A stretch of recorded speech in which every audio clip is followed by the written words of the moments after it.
आखिर क्या हुआ जो अचानक से कल रात अयोध्या में आ गिरा भगवान श्री कृष्ण का सुदर्शन चक्र। जी हाँ दोस्तों, यह घटना कल रात अयोध्या में घटित हुई है, जिसे देखने के बाद ऐसा लगता है कि मानो देवताओं की सीधी कृपा अयोध्या पर ही पड़ रही है। दोस्तों, राम मंदिर का उद्घाटन 22 जनवरी को होने वाला है, जिससे पहले ऐसे अनेकों घटनाएं अयोध्या नगरी में देखे जा रहे हैं। आने वाली 22 जनवरी को अयोध्या में भगवान श्री राम की प्राण प्रतिष्ठा होने वाली है, जिसके चलते वहां पर तैयारियां जोरों शोरों से हैं और देश भर में भी अयोध्या राम मंदिर बनने की खुशी पूरे देश पर छाई हुई है। दोस्तों, वीडियो आगे बढ़ाने से पहले अगर आप भी पक्के सनातनी हिंदू हैं तो चैनल को सब्सक्राइब करें और वीडियो को लाइक करें और अपने सभी सनातनी भाइयों को शेयर जरूर करें। दोस्तों, जो घटनाएं अयोध्या में पिछले कुछ दिनों से घट रही हैं, वह लोगों को सोचने पर विवश कर रही है कि आखिर ऐसा क्यों हो रहा है। जिसमें सर्वप्रथम गिद्धों के झुंड की वीडियो सोशल मीडिया पर वायरल हुई और गिद्धों के झुंड को अयोध्या में देखा गया, उसके बाद भालू के झुंड को अयोध्या में देखा गया। ऐसे ही बहुत सी घटनाएं अयोध्या में घट रही हैं, लेकिन अब जो घटना वहां घटी है उसे देखने के बाद ऐसा महसूस होने लगा है जैसे कि भगवान श्री राम साक्षात अयोध्या नगरी में आ रहे हैं। उससे पहले उनके सभी अस्त्र शस्त्र, उनके जितने भी बड़े बड़े भक्त हैं, वह अयोध्या में प्रकट हो रहे हैं।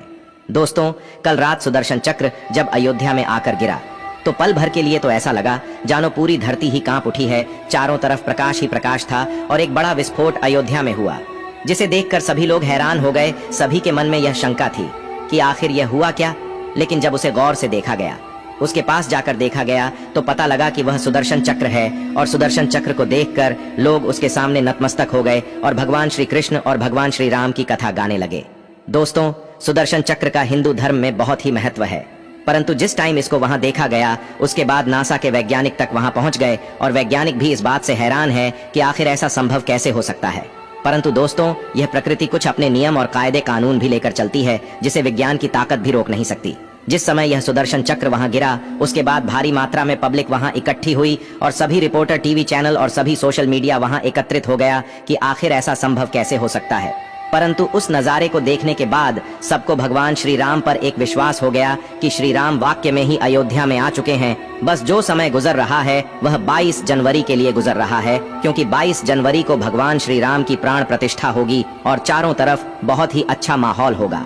दोस्तों, सुदर्शन चक्र के बारे में तो आप जानते ही होंगे। वह चक्र जो भगवान श्री कृष्ण ने धारण किया था। सुदर्शन चक्र की मदद से भगवान श्री कृष्ण ने अनेक असुरों का वध किया था। इस चक्र को विष्णु ने गढ़वाल के श्रीनगर स्थित कमलेश्वर शिवालय से तपस्या करके प्राप्त किया था। सुदर्शन चक्र एक ऐसा अस्त्र है जो अपने लक्ष्य तक पहुंचकर वापस आ जाता है। दोस्तों, सुदर्शन चक्र भगवान विष्णु के पास एक अमोघ अस्त्र था, जो उनके कृष्ण अवतार के अंदर भी उनके साथ था। कहा जाता है कि सुदर्शन चक्र की मदद से कृष्ण ने अनेक असुरों का वध कर दिया था। यह असुरों का वध करने के लिए और देवताओं की रक्षा करने के लिए भगवान विष्णु ने धारण किया था।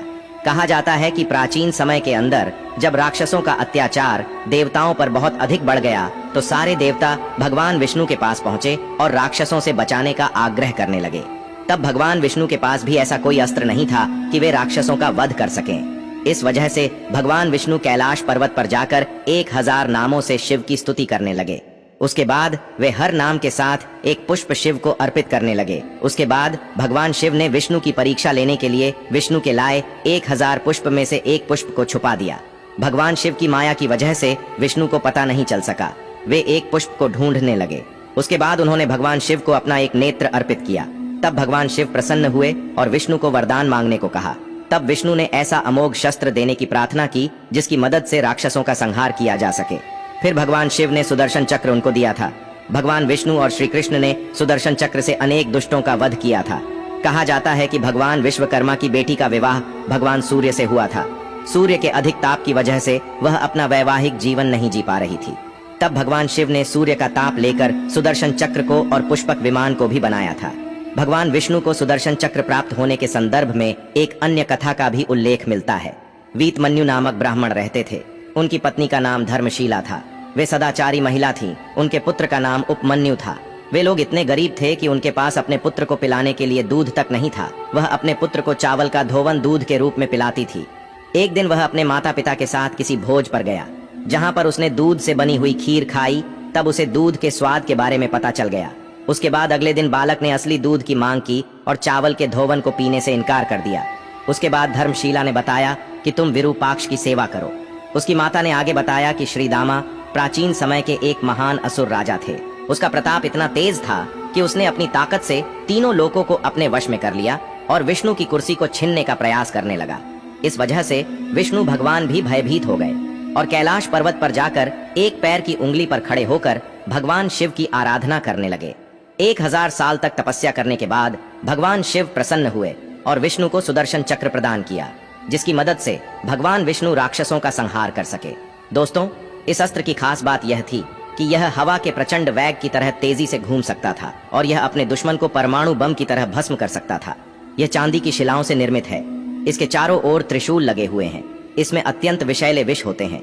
इस अस्त्र को बनाने की विधि को गुप्त रखा गया है ताकि कोई इस विधि से ऐसा अस्त्र नहीं बना सके। इस चक्र को फेंका नहीं जाता है, बल्कि इच्छा शक्ति से इसको दुश्मन के खिलाफ इस्तेमाल किया जाता है। एक बार यह उंगली से निकलने के बाद यह दुश्मन का नाश करके ही वापस आता है। सुदर्शन चक्र के अंदर 108 दांत होते हैं। यह 8 किलोमीटर की यात्रा करने में सक्षम होता है। यह दुश्मन का तब तक पीछा करता है जब तक कि वह आत्मसमर्पण नहीं कर देता। आत्मसमर्पण करने के बाद भगवान विष्णु खुद उसे बचाने आते हैं। दोस्तों, सुदर्शन चक्र को अयोध्या में देखकर अब यह महसूस होता है कि सच में भगवान राम अयोध्या में आ चुके हैं, क्योंकि उनका अस्त्र, उनका शास्त्र भी उनके पीछे पीछे अयोध्या में आ चुका है। तो आने वाली 22 जनवरी को आप भी अपने परिवार के साथ मिलकर इस राम दिवाली को मनाई। इसी के साथ धन्यवाद मित्रों।